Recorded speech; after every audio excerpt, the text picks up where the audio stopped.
Hi, my name is Lisa Meyerhofer. I play principal flute at Opera in the Ozarks.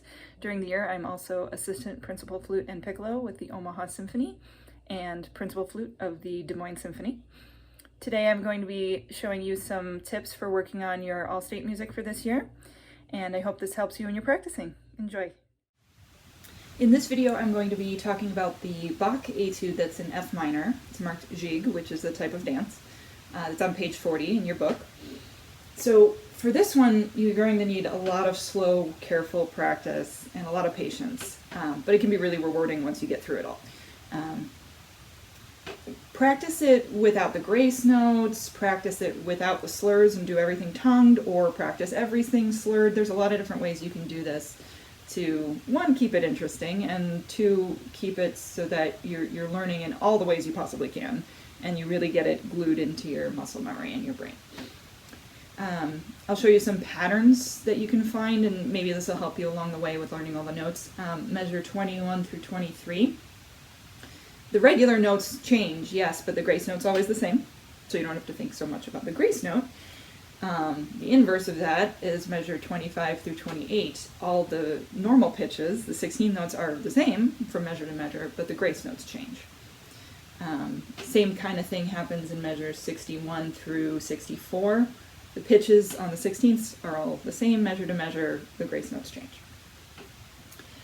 I'll show you a way that I like to practice anything that's really complicated like this. Practice small chunks. So in this case, I would recommend like individual measures, maybe 2 measures at a time. And I have a 7 times rule. So you have to be able to play it, it doesn't have to be up to speed, but you have to be able to play it at a tempo the same way 7 times in a row. And the moment something goes wrong, you have to start over. So it's a little intense, and you could try this with like 3 or 4 times first until you get used to doing it. But if you really want to learn very quickly, this is a great way to do it. So like measure 15, for instance, with the grace note. In this case, I'll do it with the grace note. And I'll go a little into the next measure too, but you got to do it 7 times in a row accurately. So a little under tempo.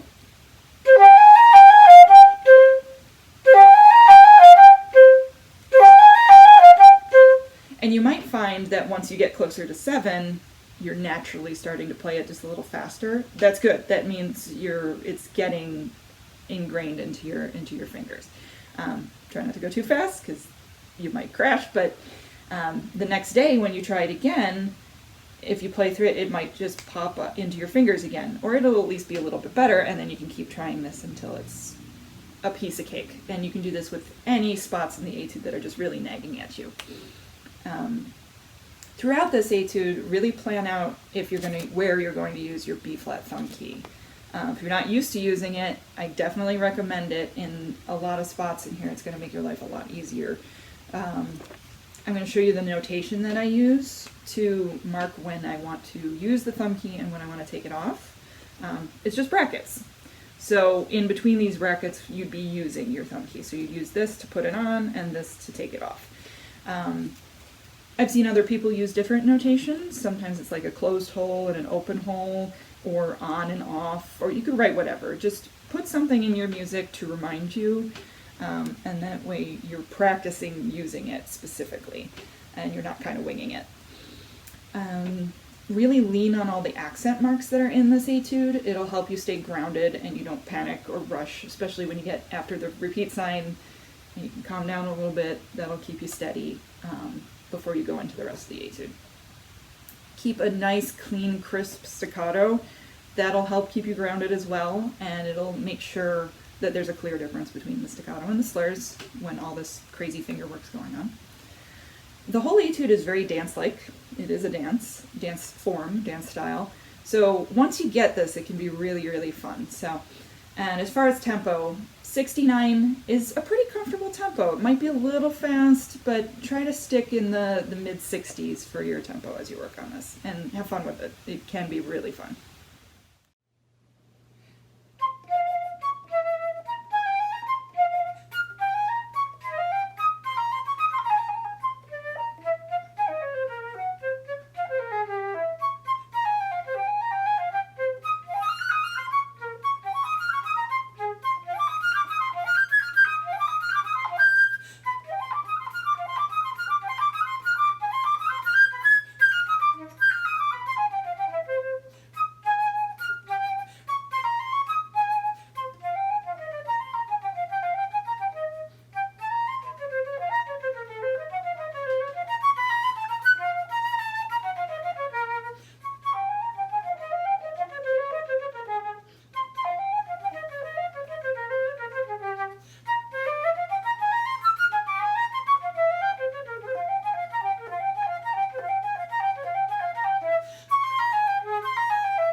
In this video, I'm going to be talking about the Anderson Etude in B minor. It's on page 17 of your selected studies book. For this one, I would suggest following the marking of quarter notes 46, or right around there for the tempo. It's pretty comfortable. As you go through this, practice with the metronome giving you 16th notes, giving you 8th notes, so everything is very structured and accurate, and then you can add the expressive qualities to this. I also recommend practicing without using the trills at first, and then you can add those in and make sure they're really coordinated too once you have the rhythms right. Once you've done all the hard work and the structure of this piece, then you can start thinking in 3 for the overall phrasing of this. If you only think in the 16th notes and 8th notes, you'll get really bogged down and it won't be as expressive and sing-songy and dramatic as this could be. It's a very expressive etude. There's a lot of emotion in there. Be very clear with your dynamics. A lot of it is soft, so when you do see something like mezzo forte or a crescendo, use a little more vibrato, a little more intensity in the sound. I'm going to show you a couple progressions and notes to focus on. There's a lot of E sharps and A sharps in here because of the key that we're in, and those are the interesting notes. Those are what give it some extra color and some extra character. So I'm going to show you like measure 6 to 8 right now, and focus on how you're going to lead to the E sharp, the low E sharp, and then the A sharp coming after that is kind of like a release.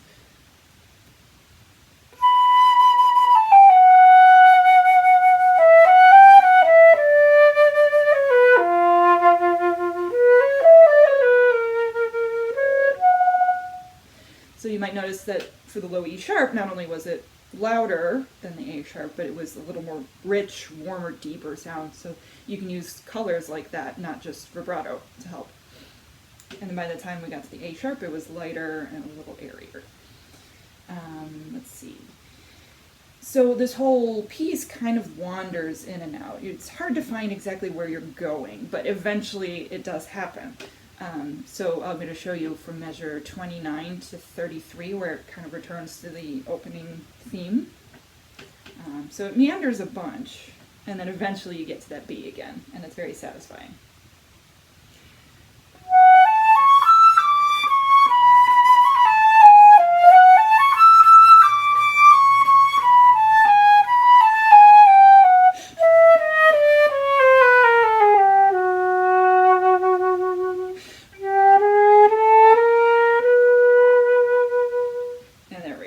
Very comfortable when we get back to that. So it's like you're almost there at 32, but not quite. And then you get to the B. One more note, you have some variation. A lot of this is slurred, but there's some variation in the tonguing. So you'll notice the legato tonguing the lines over some of the notes, like in measure 3, versus basically what's also legato tonguing, but I interpret it a little differently. So if you're looking at measure 30 with the slur and the staccato underneath, that's also a gentle, light sort of tonguing. But for that, you can be a little more clear about the tonguing. When you play measure 3, it's going to be, I think, more of a leaning, like a weight on the notes. So I'll show you what I mean. Here's measure 3.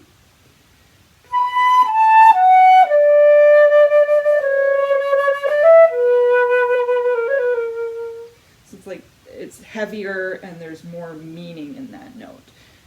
When you play measure 30, it still has a lot of weight, but you're going somewhere. It's part of that progression I played earlier. So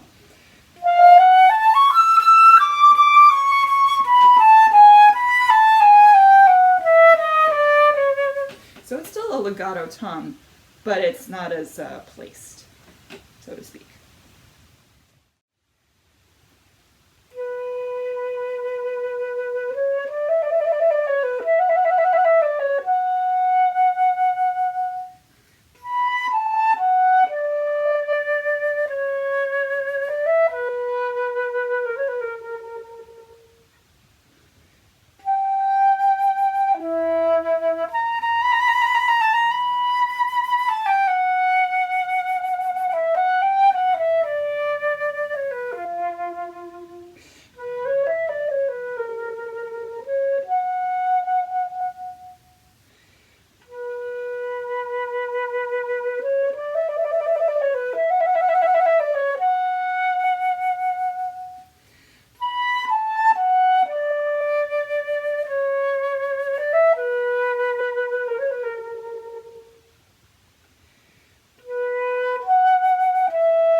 I hope you found some or all of these thoughts to be helpful as you're working on your music. Best of luck, have fun, and thanks for watching.